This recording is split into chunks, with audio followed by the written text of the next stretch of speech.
أعوذ بالله السميع العليم من الشيطان الرجيم بسم الله الرحمن الرحيم الحمد لله رب العالمين وبه نستعين وصلى الله على محمد وأصحابه الطاهرين وعلى الله عليهم أجمعين من الآن إلى قيام يوم الدين آمين رب العالمين بسم الله الرحمن الرحيم اللهم كن لوليك الحجة بن الحسن صلواتك عليه ورضاه في هذه الساعة في كل ساعة وليا ورافضا قائدا وناصرا ودليلا وعينا حتى تسكنه وعدك وتمتعه فيها طويلا برحمتك يا رب العالمين.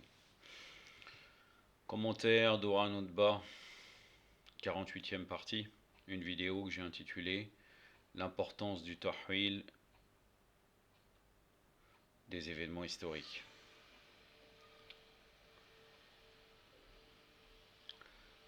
La plupart d'entre nous, quand nous lisons les histoires passées en les prenant comme leçon, on prend ces récits juste pour une histoire particulière, alors qu'on devrait tirer une leçon générale de ces récits. Par exemple, dans la sourate Yusuf, le verset 43 et le verset 46.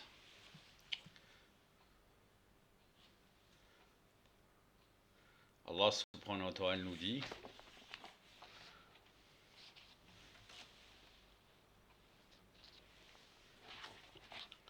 lors du rêve de donc la sourate numéro 12, lors du rêve du roi, et par la suite, un des deux compagnons de prison de Yusuf, du prophète Yusuf, alayhi wa afdallah salat ala Muhammad wa ali Muhammad, lui parle du rêve. Le roi dit, dans le verset 43, j'ai vu 7 vaches grasses en songe qui dévoraient 7 vaches maigres, et aussi 7 épis verts et les 7 autres desséchés. Ô conseil de notables, donnez-moi une explication de mon songe, si vous avez interprété les songes. أعوذ بالله السميع العليم من الشيطان الرجيم وقال الملك إني أرى 7 بقرات سمان يأكلن 7 حجاف و7 سنبلات خضر والأخرى يابسة يا أيها الملأ أفتوني في رؤياها إن كنتم لرؤيا تعبرون صدق الله العلي. Dans le verset 46. Donc là, un des compagnons des prisons interpelle Yusuf alayhi salam. Joseph, ô toi véridique, explique-nous 7 vaches grasses qui dévorent 7 vaches maigres, et aussi 7 épis verts et 7 autres desséchés. Peut-être je vais retourner vers les hommes, peut-être seront-ils. A'udhu billahi sami'a al-alim min ash-shaytan rajim. Yusuf ayyuha siddiq, haftina li fi saba baqaratin simahin yaquluna saban hijafun wa sabit subulatin khudrin wal ukha yabisatin la'alli harjihu ila an-nas la'allahum ya'lamun sadaqallahu al-aliyyul azim. Bien entendu, mis à part le fait que le rêve n'est pas à comprendre extérieurement, c'est pas 7 vaches grasses, c'est comme vous savez très bien, c'est les 7 années d'abondance, puis après les 7 années de disette, et le fait de mettre de côté les provisions. Ça, après, c'est le prophète Yusuf alayhi salam qui va donner l'interprétation. En réalité, on doit trouver Zobda, la substance la meilleure de ces récits. C'est pas forcément lié à ce rêve, mais qu'est-ce qu'on en tire comme leçon pour nous? Ce n'est pas une leçon historique. C'est la même chose sur les récits des Ahlul Bayt alayhim salam, leur histoire, ou bien les événements historiques, la bataille du chameau ou autre, bien entendu. Et c'est la même chose pour tous les versets du Coran. Mais malheureusement, on lit cela comme des leçons historiques. Le Coran, il vient avec des récits historiques, mais ce n'est pas les leçons, les récits historiques. Les leçons, c'est arriver à tirer des leçons générales de tous ces récits. Cette dunya aussi, le véritable tahwil de toute cette vie, est dans la tombe, et dans le jour de la résurrection, et dans le barzakh. Pour cela, j'ai retrouvé dans le livre Guide de voyage vers un autre monde. Je l'ai en photocopie, mais il existe, il est connu. D'ailleurs, je vais vous le donner, c'est dans les publications Ansarian, trouvables. Voilà, vous pouvez le retrouver. Qu'est-ce qu'il est dit? Donc en fait, le Barzakh, c'est un récit du voyage dans l'entre-deux-mondes jusqu'au jour de la résurrection. Et c'est le tahwil de nos actions passées. Regardez, je vais vous donner un exemple à la page 97. Nous arrivâmes à l'étape des voyageurs, au milieu d'un désert aride. Dans cette étape, il n'y avait absolument rien. Les voyageurs devaient se contenter de leurs propres provisions qu'ils tiraient de leur besace. Toutes ces provisions sont faites dans cette vie, dans notre vie matérielle.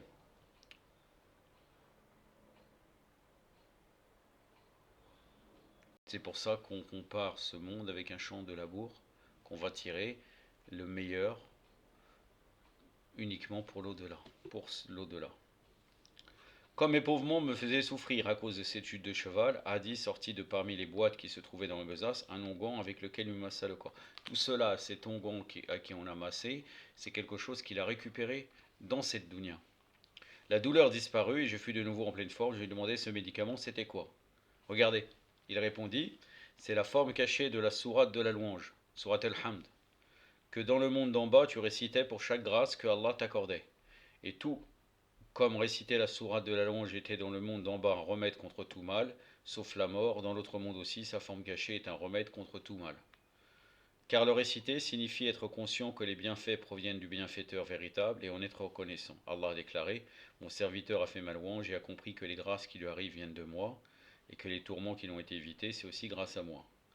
Je vous prends à témoin que j'ajoute aux grâces du monde d'ici-bas les grâces de l'autre monde, et que j'éloigne de lui les tourments de l'autre monde, comme je l'ai protégé de ceux du monde d'ici-bas. C'est un hadith Qudsi. Et c'est l'interprétation, dans l'interprétation du verset du Coran, donc dans Surat al-Fatiha, qui dit le chemin de ceux que j'ai gratifiés de mes bienfaits. A'udhu billahi samir al-alim minash shaitanir rajim. Sirat al-ladina al-'amta alayhim. Le matin, nous nous mîmes en route. Hadi expliqua, aujourd'hui c'est le dernier jour. Nous allons sortir de la terre des passions. Les passions d'aujourd'hui concernent les péchés de la langue. Les tourments et les terreurs n'y sont pas moindres que ceux du premier jour. Ces terres sont arides, il faut charger de l'eau sur le cheval et autant que possible te déplacer à pied. Aujourd'hui, il est important de prendre ton bouclier. Je demandais ce bouclier, que représente-t-il? Toujours le tahwil de cette vie, de cette dunya qu'on retrouve dans Akhira, dans le Barzakh aussi. Ce bouclier, que représente-t-il? Il dit, c'est le jeûne que tu as accompli, le fait que tu aies eu faim t'a protégé de la lubricité. Le jeûne est une protection contre le feu de l'enfer, car il anéantit les passions humaines.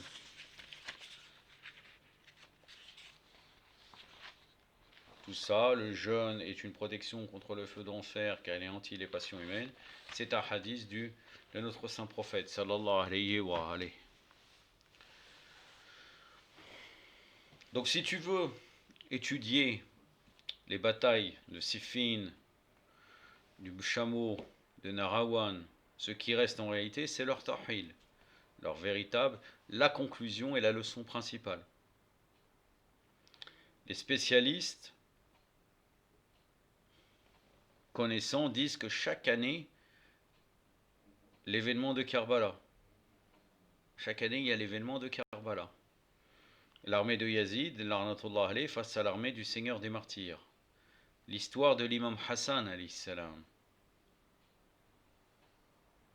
se reproduisent. Mais de quelle manière? Comment tirer des leçons de ces récits? Les leçons, c'est tirer de ces histoires particulières le noyau originel. Actuellement, l'organisation des habitants. Est-ce que c'est l'exemple pour nous ou l'organisation mardawite? Est-ce que c'est l'organisation états-unienne, l'exemple ou l'organisation mardawite? Est-ce que le libéralisme démocratique est l'exemple ou l'organisation de l'imam Mehdi l'exemple?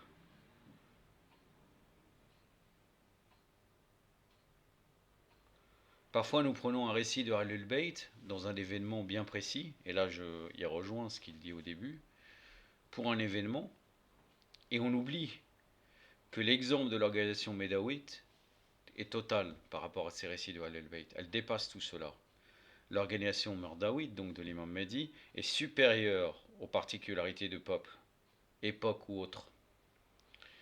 L'État mardawite est différent de l'État mondial.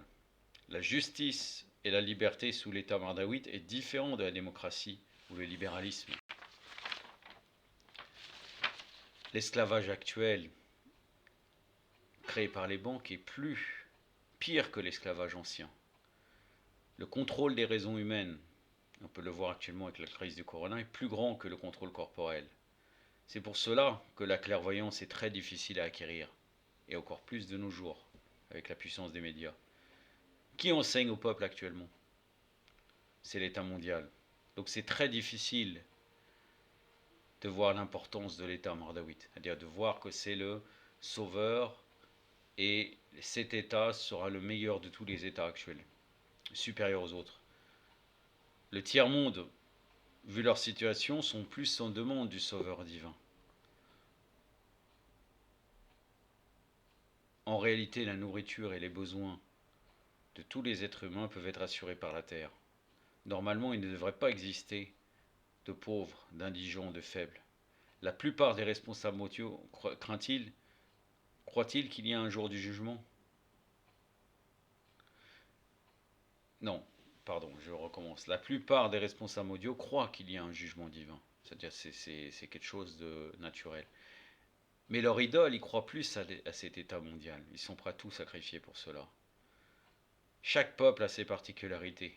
Et c'est en connaissant les autres peuples qu'on peut réussir, comme défini par le Saint-Coran. Surat al-Hujurat, et en s'entraidant, bien entendu. Surat al-Hujurat, le fermé verset très connu de Surat al-Hujurat. Hein, les appartements privés, les chambres. On fait aussi les sourates de l'éthique. On le répète tout le temps lors du Salat al-Jumu'ah. Homme, nous avons créé d'un mâle et d'une femelle et nous vous avons constitué en peuple et en tribu, pour que vous connaissiez les uns les autres. Devant Allah, le plus noble, c'est le plus pieux d'entre vous. Allah est omniscient, il connaît tout. بعد أعوذ بالله السميع العليم من الشيطان الرجيم يا أيها الناس إنا خلقناكم من ذكر وأنثى وجعلناكم شعوبا وقبائل لتعارفوا إن أكرمكم عند الله أتقاكم إن الله العليم الخبير صدق الله العلي العظيم.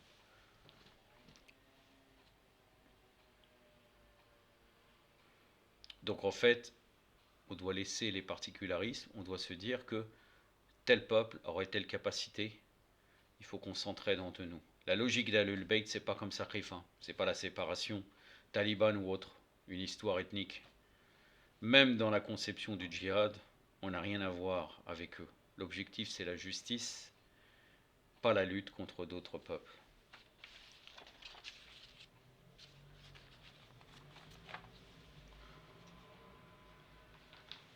Sallallahu alayhi ya Aba Abdullah, sallallahu alayhi ya Aba Abdullah, sallallahu alayhi ya Aba Abdullah, wa anallah qatilik, ya laytana kunna ma'akum, fanafuz fawz al-azim.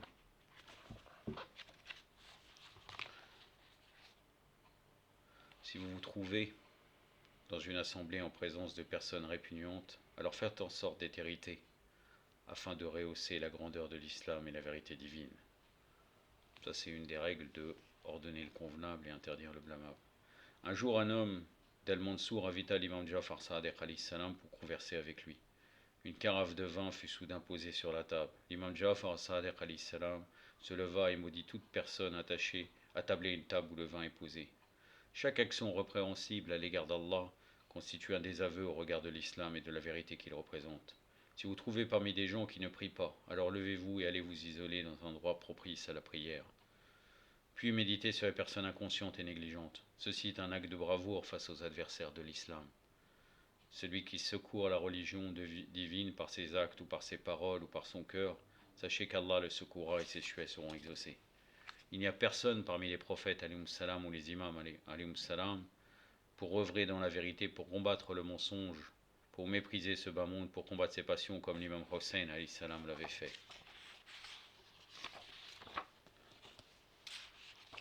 Si Allah accordait son pardon à des milliards de pécheurs pour la bienfaisance que représente l'imam Hussein alayhi salam, comme cela serait grandiose.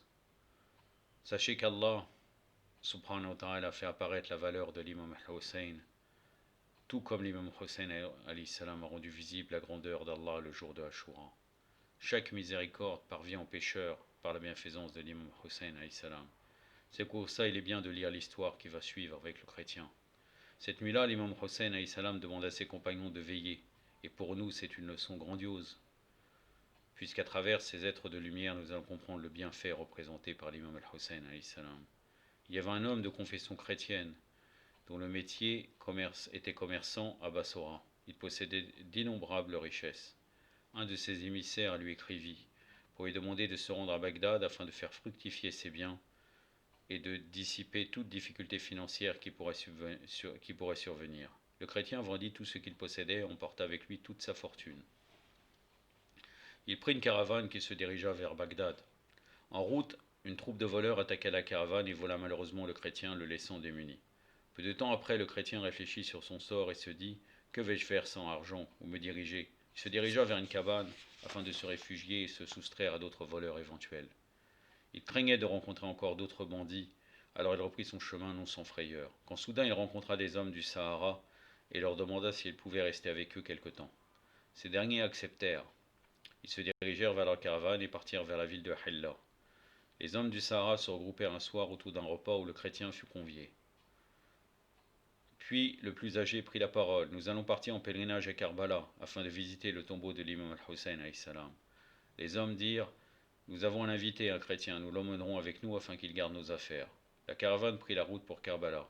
Lorsqu'elle arriva à ce lieu saint, nous tous dirent aux chrétiens nous allons prier dans un endroit saint, là où se trouve le petit-fils de notre prophète Mohammed sallallahu alayhi wa alayhi, car cette nuit est la nuit de Ashura, cette nuit-là où l'imam Hussein alayhi salam pria longuement avant que le jour se lève, puisque le 10 du mois de Muharram fut la date de sa mort en martyr. Alors prends soin de nos affaires et nous reviendrons demain. Le chrétien ne dit mot et resta assis dans la mosquée pour garder les affaires de ses compagnons de voyage. Puis soudain le chrétien regarda autour de lui. Une chose étrange se passa. Le sommeil prit le dessus sur lui, puis il vit miraculeusement un homme de grande taille sortant de l'enceinte sacrée de Karbala, accompagné de deux autres personnes. La personne à la taille élancée dit aux deux autres d'inscrire les noms de ceux qui étaient venus visiter Karbala. Après quelques instants, les deux scribes demandèrent à leur maître doit-on inscrire tous les noms des personnes? Oui, répondit le maître. C'est alors que le maître remarqua que le nom du chrétien ne figurait pas sur la liste des visiteurs de Karbala et il dit pourquoi n'avez-vous pas inscrit le nom de ce chrétien? Mais notre maître, il s'agit d'un chrétien, il n'est pas venu ici pour vous visiter. Les paroles entendues modifièrent la personnalité du chrétien. N'est-il pas venu sur notre terre sainte? Il est notre invité, et celui qui arrive à notre lieu devient automatiquement l'invité par excellence de l'imam al-Hussein alayhi salam. Il est obligatoire que vous inscriviez son nom, car il est venu visiter la lumière d'Allah subhanahu wa ta'ala. Le chrétien resta un instant sans parler, sans bouger, et soudain il se mit à pleurer. Le lendemain, les pèlerins revinrent au camp et le chrétien demanda pouvez-vous m'emmener dans l'enceinte sacrée de l'imam al-Hussein alayhi salam? Tous furent surpris. Comment connaît-il le nom de l'imam al-Hussein alors qu'il est chrétien? Pourquoi une telle envie de visiter ce lieu béni par les chiites? De plus, toute personne étrangère à cette religion ne doit y pénétrer que si elle se purifie. Le chrétien leur raconta alors son rêve et le mensonge qu'il avait reçu.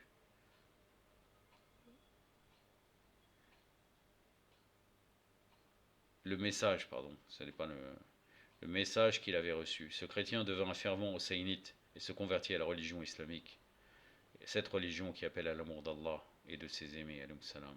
Celui qui a connaissance de toute miséricorde, qu'apporte l'amour de l'imam al-Hussein alayhi salam, verra le pardon de ses péchés.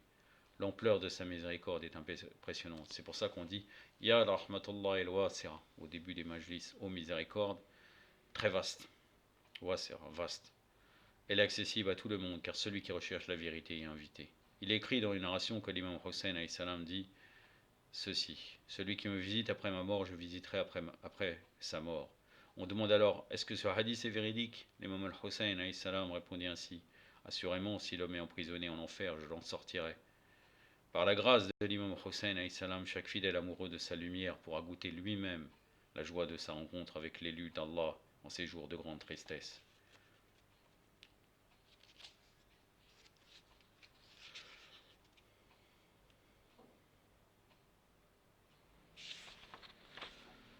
La hawla wa la quwwata illa billah wal aliyyul azim. Ya sahib az-zaman, adilikni wa la tu'alikni. Allahumma ya Rabb al-Hussein, اشفي اللهم يا رب الحسين اشفي صدر الحسين بدعاء الحجة عليه السلام برحمتك يا ارحم الراحمين وصلى الله على محمد وعلى الطاهرين والسلام عليكم ورحمة الله.